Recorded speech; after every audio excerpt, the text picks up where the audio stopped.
Hej! Idag ska vi prata om reflexiva possessiva pronomen.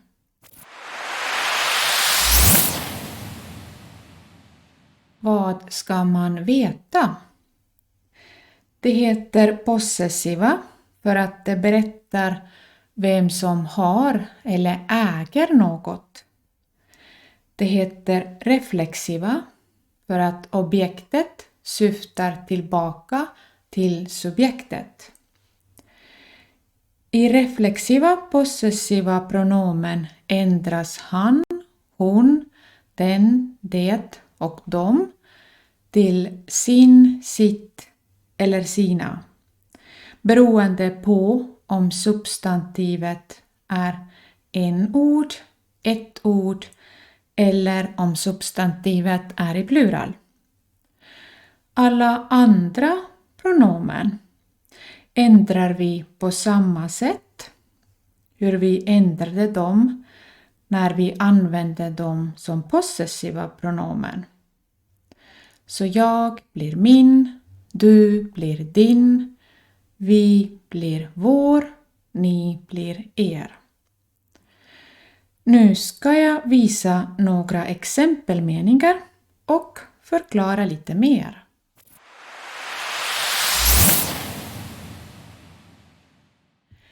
Hon pratar med sin son. Hon är mamman till det här barnet.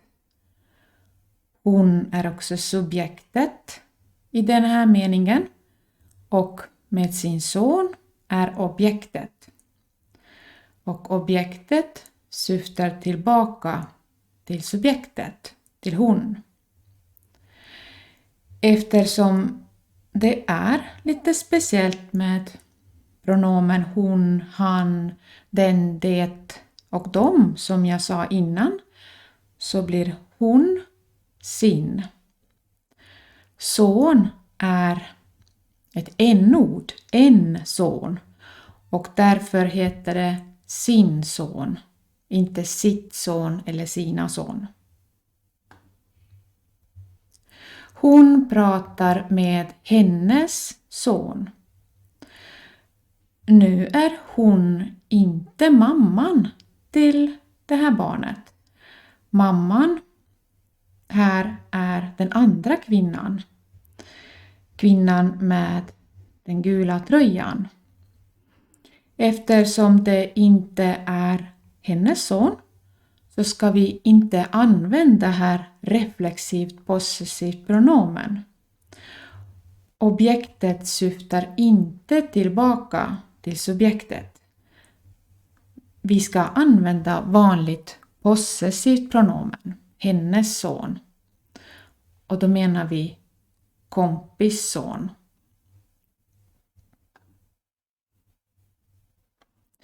Karin gillar sitt hus. Här är Karin.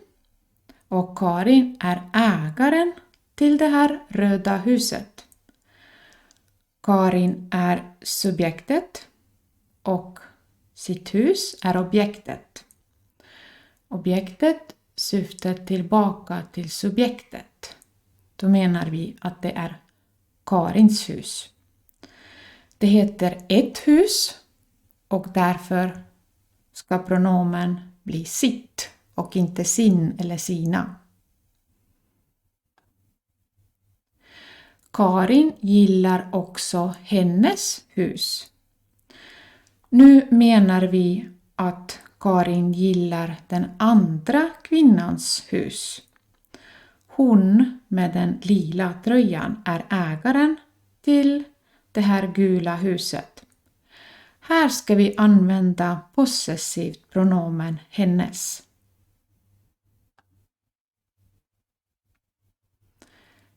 Vera använder sina glasögon.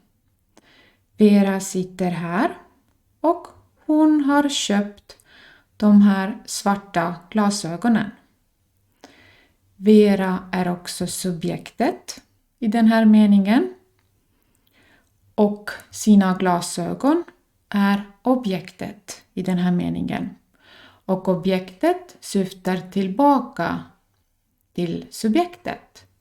Så det betyder att det är deras egna glasögon.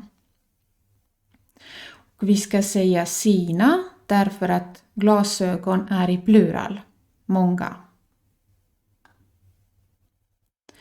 Vera använder hennes glasögon.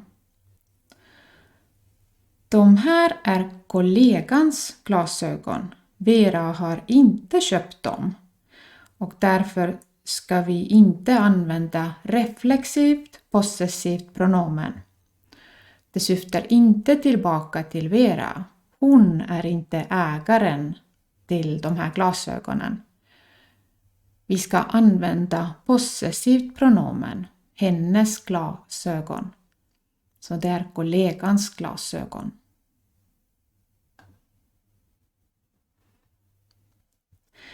Du ringer till din fru.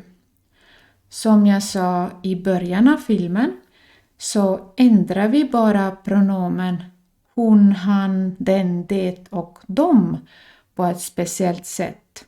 Och andra pronomen, till exempel som här, du, ändrar vi så som vi gjorde det när vi använde dem som possessiva pronomen.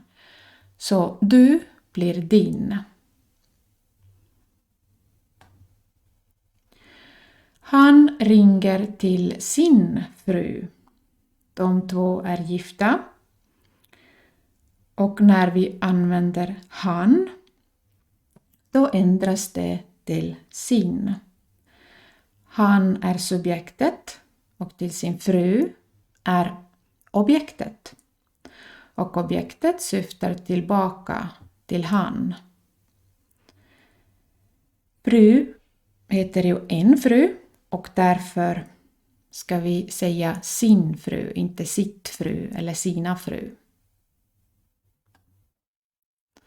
Han ringer till hans fru.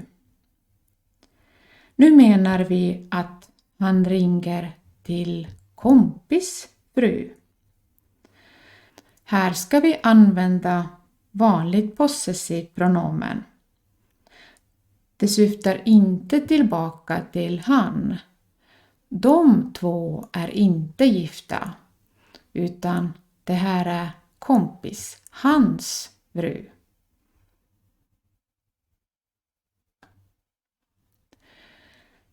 Han och hans fru har 4 barn tillsammans. Nu menar vi att de två är gifta och de har 4 barn tillsammans. Varför ska man inte säga då han och sin fru? Ja, därför att vi har en konjunktion här, och. Det betyder att en ny sats börjar och den börjar från och med här. Hans fru är inte objektet. Han och hans fru är tillsammans subjektet och objektet här är 4 barn. Vi använder reflexivt possessivt pronomen när objektet syftar tillbaka subjektet, men det gör det inte i den här meningen.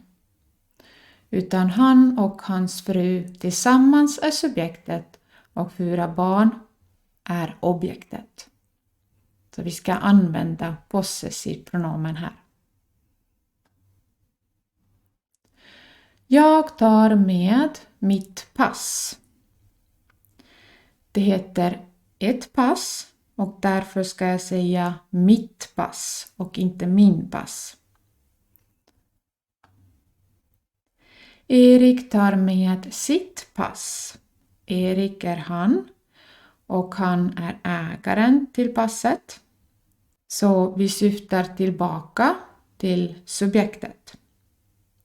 Och därför ska man använda reflexivt possessivt pronomen.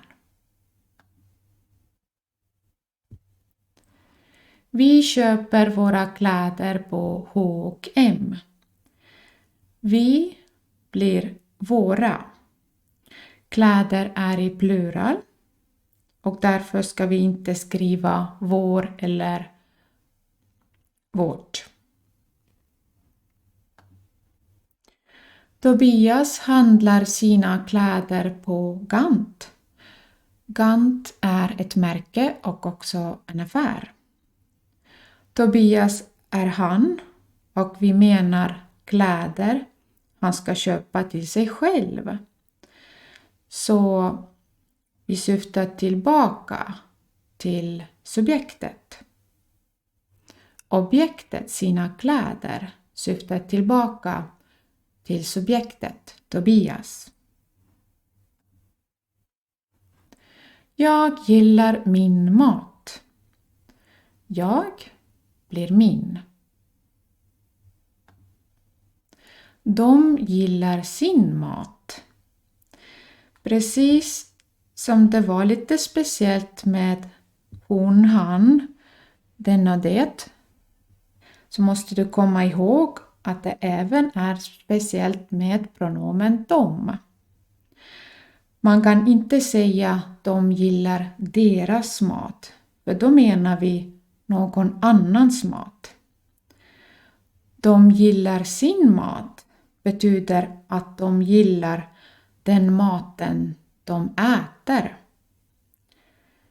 Sin mat är objektet i den här meningen och det syftar tillbaka till subjektet, de.